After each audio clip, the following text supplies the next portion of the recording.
Бүгін бүкіл әлемдік азаматтық қорғаныс күні. Бұл күні әр азаматша өздерін толықтай қорғауы міндетті, парызы.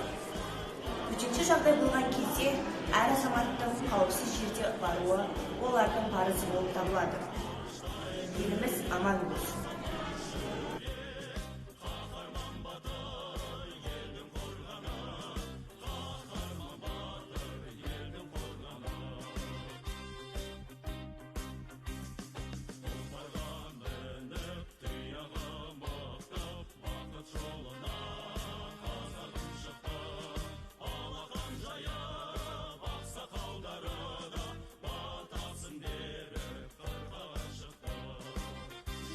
Толстой атындағы орта мектебінің оқушылары дыбыстық сигнал естігенде сыртқа шыққан болатын. Бұны біз қауіп төнген төтенше жағдай ретінде қабылдаған болатынбыз.